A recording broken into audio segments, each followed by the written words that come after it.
नमस्कार साथियों, न्यूज़ दुनिया नीरज शर्मा यूट्यूब चैनल पर मैं आप सभी साथियों का हार्दिक वंदन अभिनंदन।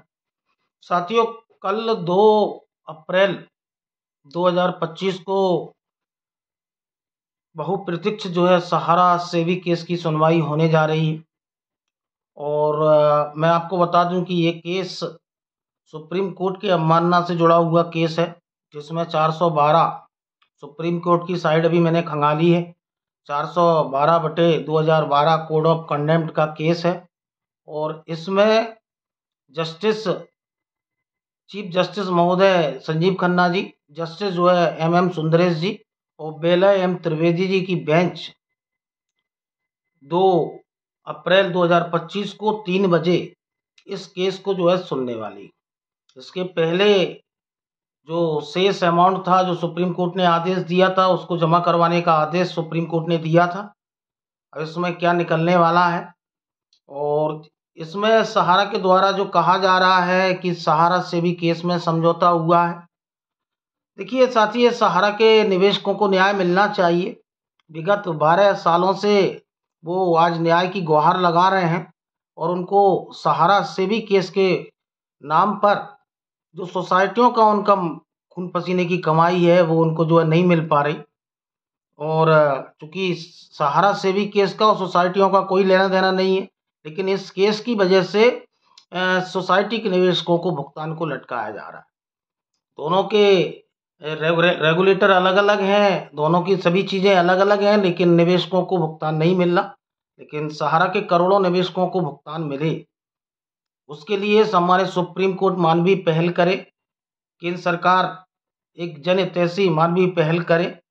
और सहारा से भी केस में चूंकि इन्होंने कन्वर्जन कर दिया था, निवेशक नहीं निकल रहे और ये पैसा सहारा को वापसी मिले और उसके बाद में निवेशकों का भुगतान हो। हालांकि तात्कालिक रूप से अगर सहारा से भी केस में समझौता होता है तो निवेशकों को ऐसा कोई तात्कालिक राहत नहीं मिलने वाली है, जिस तरह से सहारा इंडिया से जुड़े लोग बता रहे हैं।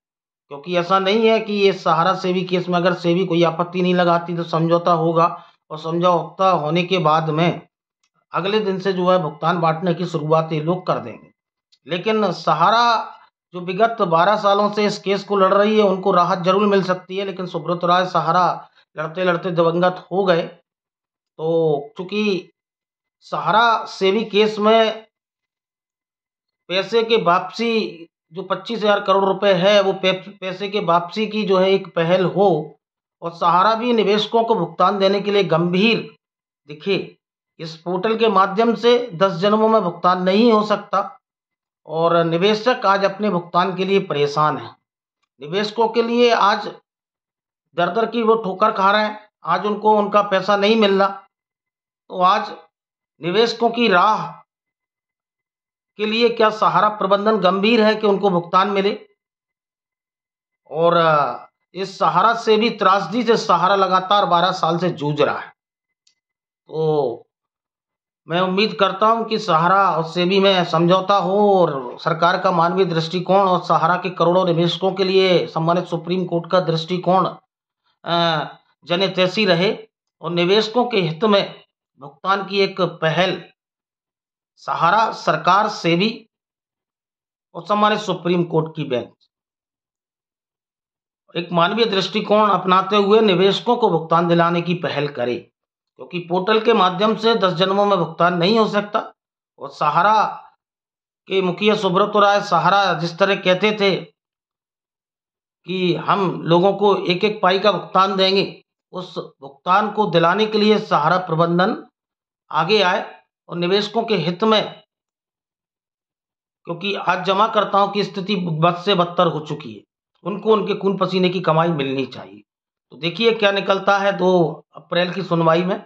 और चीफ जस्टिस की बेंच में सुनवाई है और 3 तारीख को सुनवाई होगी।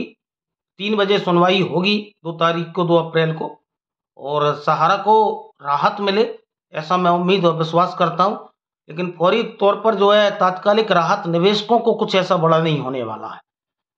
लेकिन इससे आगे बढ़े सहारा और निवेशकों को भुगतान के लिए आगे आकर एक नई पहल सहारा ग्रुप करे। ज़्यादा से ज़्यादा लोग न्यूज़ दुनिया नीरज शर्मा यूट्यूब चैनल को लाइक एवं सब्सक्राइब करें। धन्यवाद।